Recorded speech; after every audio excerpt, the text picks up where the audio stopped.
దాని దగ్గర పోతుంది, పోయి టక్కున కాల్చచ్చు.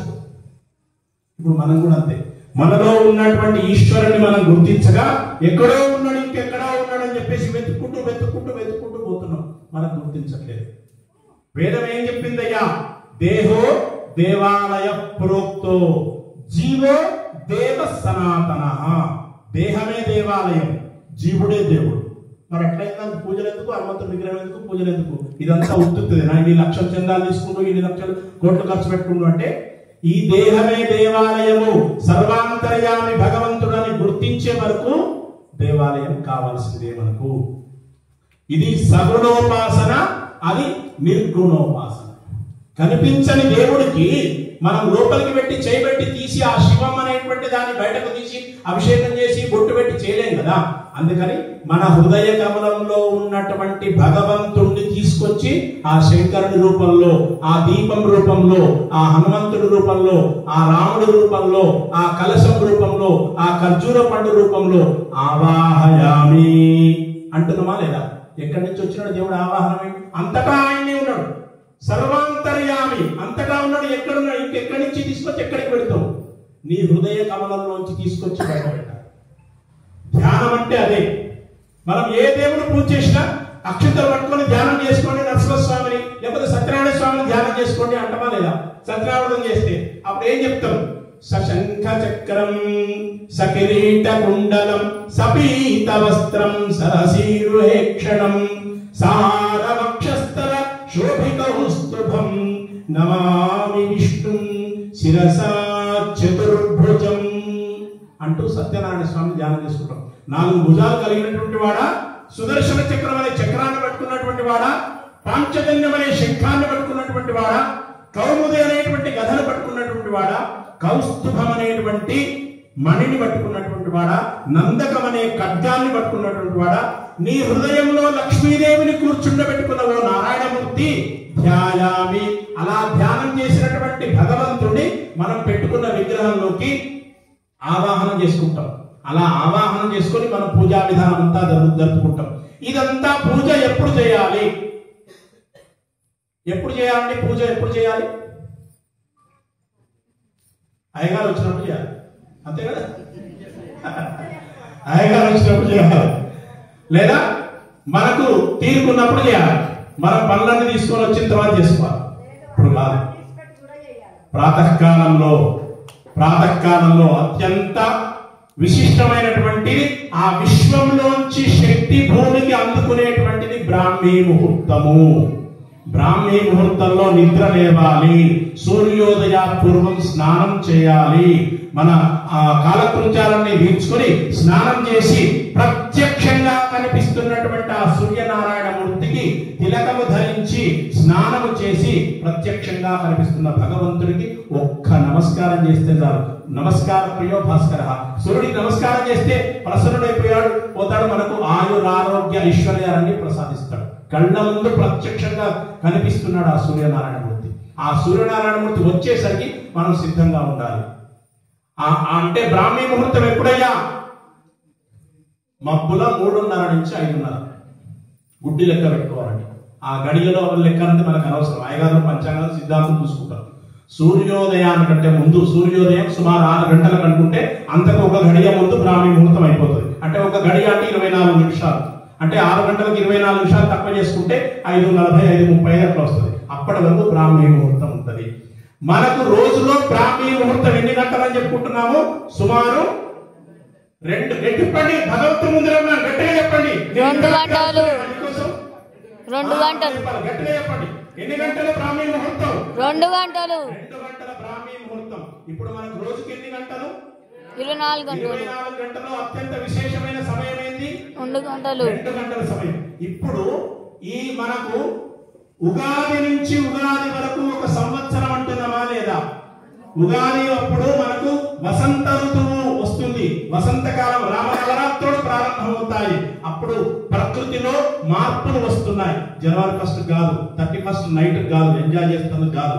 ఉగాది రోజు ప్రకృతిలో మార్పు కనబడుతుంది. జనవరి 31 మొత్తం చీకటే. ఈ డిసెంబర్ లో వస్తుంది, డిసెంబర్ 31. కానీ ఉగాది వసంతం.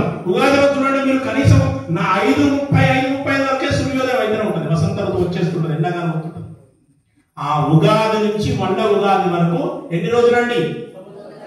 365 రోజులు. ఇప్పుడు మన 24 hours ఈక్వల్ టు 365 days పెట్టుకోండి. అంటే ఒక రోజును ఒక సంవత్సరంగా భావన చేస్తే దేవతలకి ఆ ఒక్క రోజు, మనకి 24 గంటలు 365 రోజులు ఒక సంవత్సరం అయితే దేవతలకి మనకు జరిగే సంవత్సరం వాళ్ళకి ఒక్క రోజు.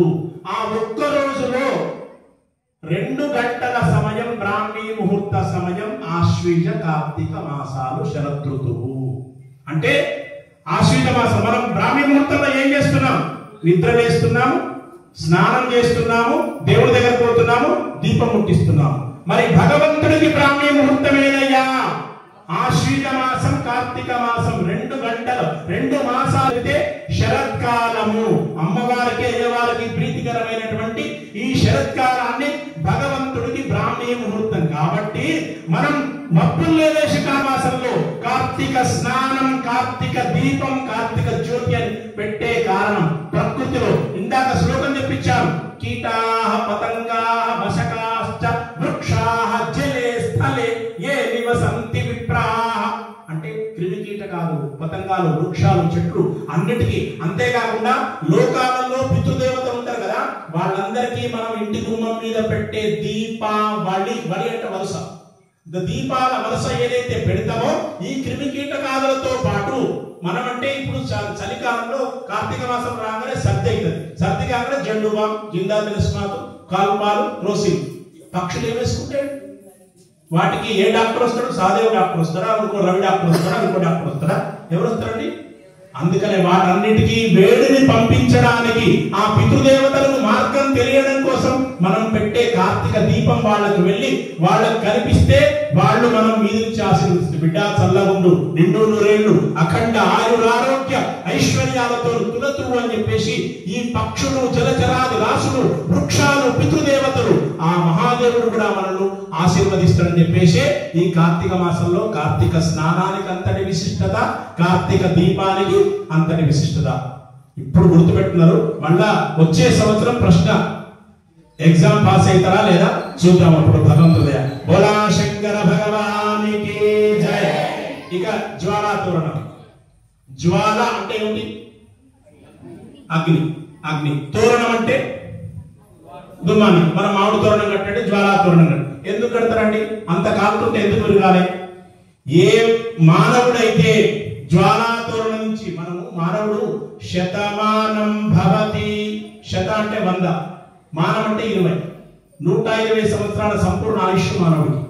ఈ 120 సంవత్సరాల సంపూర్ణ ఆయుష్లో మానవుడు గతించిన తర్వాత యమ భటుల యొక్క దర్శనమైంది. దర్శనమైన తర్వాత యమ భటులు వీడిని లాక్కుని పోతారు. ఎక్కడ తీసుకుపోతారండి? యమపురికి తీసుకెళ్తారు. యమలోకంలో యమపురి అనే పట్టణం, యమపురి అనే పట్టణంలో ఆ యమధర్మరాజు గారు ఉండే భవనానికి తీసుకువెళ్తారు. ఆ భవనానికి ఎన్ని ద్వారాలు ఉంటాయి? 4 దిక్కుల 4 ద్వారాలు ఉంటాయి. మనము చేసిన కర్మ కొద్దీ ఏ ద్వారం నుంచి పోవాలో నిర్ణయించబడుతుంది. ఏ ద్వారం నుంచి మనం లోపలికి పోయినా అక్కడ అగ్ని కీలలతో మన శరీరం కాల్చబడుతుంది. అగ్ని ఆ ద్వారంలోంచి పోవాలంటే ఇప్పుడు ఒక్క చుక్క పడుతుందని మనం అయ్యో అబ్బో అనుకుంటూ సరసర ఉప్పుతున్నాం. అప్పుడు ఎవరికి తప్పిస్తాడు? అప్పుడు కాలాల్సిందే మనం చేసుకున్న కర్మలకి. అది తప్పాలంటే ఒక్క కార్తీక పౌర్ణమి కృత్తికా నక్షత్రం ఉన్న ప్రదోష కాలంలో ఎవరైతే భగవంతుణ్ణి, ఆ ఈశ్వరుని పల్లకిని తల మీద ఎత్తుకుని దాని వెనకాల శివనామస్మరణ చేసుకుంటూ, రామనామస్మరణ చేసుకుంటూ, ఆ పల్లకి మోసుకుంటూ, భగవన్నామం చెందుకుంటూ మమేకమై ఆ జ్వాలా తోరణం కింద వాడికి యమలోకంలో ఆ జ్వాలా పోయి పన్ని చదువుతాడు దేవుడు. రామచంద్ర భగవాన్ ఇప్పుడు చెప్పండి, పని తల్లించుకుందామా లేదా అగ్ని కలిపోదామా? తల్లించుకోవాలంటే ఇక్కడి నుంచి ప్రతి సంవత్సరం నుంచి భగవన్నామం చెప్పుకుంటూ వ్యాసిందే. ఒక్కసారన్నా కనీసం నెత్తి మీద గట్టిగా పడి చూపు అంటుతుందేమో చూద్దాం. ఇక్కడ అంటించుకుంటే పోతుంది గింతతోనే. ఒక టాబ్లెట్ బెడ్ టాబ్లెట్ సరుకుంటే సరిపోతుంది కదా. అక్కడికి పోయిన తర్వాత శరీరం అంతా కాల్చుకునే అవసరం ఉండదు అన్నాడు భగవంతుడు. మాటిచ్చిండు, తప్తడాన్ని భగవంతుడు మాటిస్తే తప్తడా? అభిలాష్ రెడ్డి మాటిస్తే తప్తాడు, రామపతుడు మాటిస్తే తప్తాడు. కానీ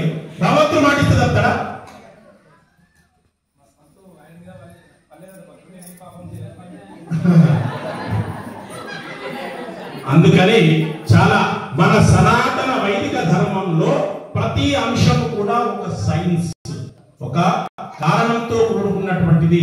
దాన్ని అవహేళన చేయడం కానీ, దాన్ని ఏదో మనం చాటుకు అయ్యగారు ఇట్లా చేస్తుంటారు అట్లా చేస్తున్నట్టు మాట్లాడడం కానీ, ఏది చేసినా దాని గురించి చెప్పాలంటే వినే ఓపిక ఉండాలంటే బిల్వదళం ఇట్లా తీసిపోయారంటే గంట సేపు మాట్లాడచ్చు.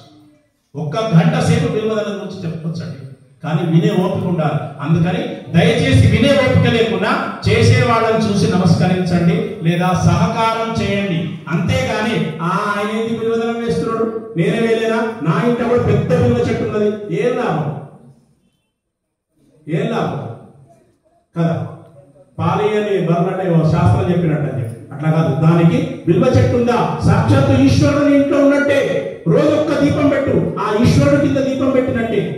ఈ కార్తీక మాసంలో బిల్వ వృక్షం కింద ఒక్క దీపం వెలిగించు, ఒక్క వన భోజనం చేయి, ఒకడికి అరటాకేసి కడుపు నిండా భోజనం పెట్టు. ఎటువంటి అశ్వమేధ బిల్వ వృక్షం కింద అరటాకేసి ఆకలి ఉన్న వాడికి భోజనం పెడితే 100 అశ్వమేధ యాగాలు చేసిన ఫలితం ఇస్తున్నాడు భగవంతుడు. కలియుగంలో అశ్వమేధ యాగం నిషిద్ధం.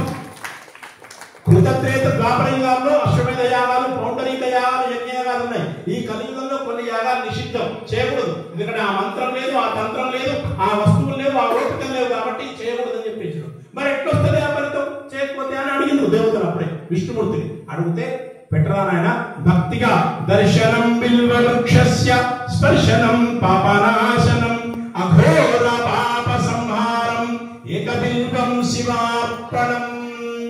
రుద్రమనే ముందు రుద్రం చేసినప్పుడు న్యాసం చేసినాం. అగ్నిహోత్రాత్మనే అంగుష్టాభ్యా నమః, దర్శ పూర్ణమాసాత్మనే తర్జనీభ్యా నమః, చాతుర్మాస్యాత్మనే మధ్యమాభ్యా నమః, నిరుడ వసంధాత్మనే అనామికాభ్యా నమః, జ్యోతిష్ఠోమాత్మనే కనిష్ఠికాభ్యా నమః, సర్వయజ్ఞకర్త్వాత్మనే కరతరకరపుష్టాభ్యా నమః. ఇప్పుడు చదివిన అన్ని అగ్నిహోత్రము, వాహస్పతి ఇవన్నీ కూడా యజ్ఞాల పేర్లు. ఈ కలియుగంలో చేయరాని యజ్ఞాల పేర్లు, మిగతా యుగాల్లో చేసే యజ్ఞాల పేర్లు. అందుకని ఆ న్యాసం చేసి రుద్రుడికి రుద్ర నమక చమక మంత్రాలతో అభిషేకం చేస్తే ఈ అన్ని యజ్ఞాలు చేసిన ఫలితం వస్తుందని చెప్పేసి ఆ భగవంతుడు మనల్ని అనుగ్రహించినాడు. కాబట్టి భక్తులందరూ ఇదే భక్తి శ్రద్ధలతో ప్రతి సంవత్సరం కాదు, ప్రతి నెల పూర్వభాద్ర నాడు కాదు, ప్రతి శనివారం కాదు, ప్రతిరోజు స్వామి దగ్గర రావాల్సిందే, భగవంతుడి అనుగ్రహం తీసుకోవాల్సిందే. అందుకని ఆ భగవద్ అనుగ్రహం ఒక 10 నిమిషాలు భగవంతుడి దగ్గర మనం 24 గంటల్లో మనం పెడితే మిగతా 24 గంటలు సేఫ్ జోన్. అంతేనే కదా, సెల్ ఫోన్ ఛార్జింగ్ అయిపోతే 15 నిమిషాలు పెట్టుకుంటామా లేదా, 24 గంటలు పనిచేస్తుందా లేదా. మరి మన బాడీ ఛార్జింగ్ కావాలంటే అందుకోసం రండి. భగవంతుడు మన స్వార్థం కోసం, కనీసం స్వార్థం కోసం అలవాటైతే కనీసం మా లక్ష్మమ్మ నిస్వార్థంగా చేస్తున్నారు, ఆమెలాగా మనం తయారు కావాలి. నిజంగా ఆమె భక్తికి అందరూ చెప్పడం కానీ ఆమె నిస్వార్థమైనటువంటి పరమ భక్తురాలంటే మా లక్ష్మమ్మ.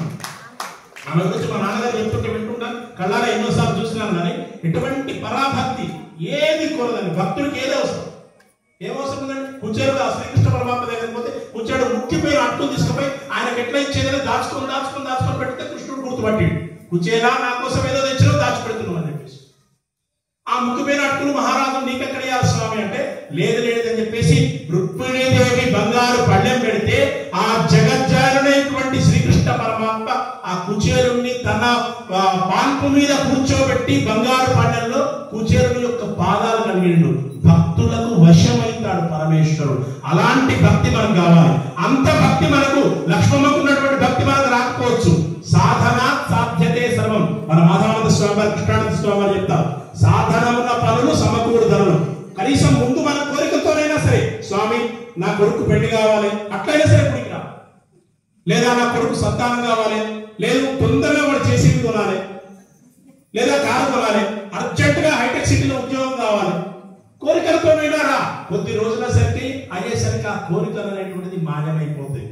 తన్మయం, తనువు మయమైపోతుంది, మాయమైపోతుంది. తన్మయత్వం అంటే అదే, తనువు మయమైపోతే తన్మయత్వం. తన్మయత్వం చెంది స్వామి పాదాల ముందు అలాంటి పరమ భక్తురాలిగా పరమ భక్తిలోకి వెళితే స్వామి వేరు నేను వేరు కాకుండా జీవో దేవ సనాతన అనే దాంట్లోకి మనం వెళ్ళగలుగుతాము. అంతవరకు మనం మానవ జీవితం ఎత్తినంత వరకు కూడా మన సాధన చేయవలసిందే. అన్నిటికంటే కలియుగంలో సాధన గొప్పది ఏమిటయ్యా? ఎన్ని పూజలు చేసినా ఎన్ని చేసినా దానికి ఫలితం ఇచ్చేది ఏంటంటే కలవు స్మరణాముక్తి. సద్గురు యతివరైన్యులు శ్రీ శ్రీ శ్రీ పాండురంగాశ్రమ వ్యవస్థాపకులు భావానంద భారతీ స్వామి గారు ఒక్కడే చెప్పారు, నామమే నామమే నామమే, హరేర్ నామైవ కేవలం. భక్తిగా నామస్మరణతోనే మనకు తరుణోపాయం ఉంటుంది. కాబట్టి భక్తులందరూ కూడా నిత్యం నామస్మరణ చేస్తూ దేవాలయానికి వస్తూ పిల్లలకు కూడా మన సనాతన హైందవ ధర్మాన్ని నేర్పిస్తూ, మీలాగా బిడ్డ నేనేంటో తెలుసో తెలుగులో జుట్టు వెలుగొసుకొని వస్తున్నా, రాంపత్తులు ఎంత చెప్పినా కూడా కన్ను మాత్రం జడేసుకో బిడ్డ అని పిల్లలకు నేర్పియండి. 4 గాజులు వేపియండి, ఇంత బొట్టు పెట్టిపియండి. అమ్మవారిలా కనబడతారు తల్లి. చక్కగా జడ వేసుకుంటే, చక్కగా గాజులు పెట్టుకుంటే, ఇంత బొట్టు పెట్టుకుంటే చక్కగా పరదేవతా స్వరూపం అమ్మవారిలా కనబడతారు. అట్లాంటిది దయ్యాల్లాగా తిరుగుడు ఏంటమ్మా ఇది? ఎక్కడి నుంచి వచ్చింది దుస్సాహసం? ఎక్కడి నుంచి వచ్చింది దుస్సంప్రదాయం? ఎందుకు నేర్చుకుంటున్నారు? ఎందుకు మీ జీవితాలను మీరు చేతులారా పాడు చేసుకుంటున్నారు? ఎటు తీసుకుపోతున్నారు మన సంప్రదాయాన్ని? మన ఋషులు మన పెద్దవాళ్ళు తపస్సు చేసి మనకు అందించినటువంటి ధర్మాన్ని తూకి పారేస్తున్నారు. ఎందుకమ్మా? తల్లు మీ చేతుల్లో ఉంది. ఒక మగవాడు చెడిపోయినా, ఒక పిల్లలు చెడిపోయినా తల్లి చేతిలో ఉంది. గృహిణి గృహానికి యజమానురాలు, గృహస్థుడు ఆ యజమానురాల్ని గృహాన్ని ఆశ్రయించున్నవాడే గృహస్థుడు. గృహస్థుడు మగవాడికి అధికారం లేదు గృహం మీద, ఆడదానికే అధికారం. అందుకని స్త్రీ శక్తి బలీయమైనటువంటిది. అమ్మ ఒడిలో ఉన్నప్పుడు ఒక్క మాట, బిడ్డ చేతి నిండా గాజులు వేసుకోవాలి ఒక్క మాట చెప్తుంటే జీవితాంతం వేసుకుంటారు తల్లి. అందుకని చెప్పి దయచేసి మన సంప్రదాయాన్ని తూలనాడకండి. మన సనాతన ధర్మం ద్వారా ధర్మో రక్షతి, గట్టిగా ధర్మో రక్షతి, సనాతన ధర్మకి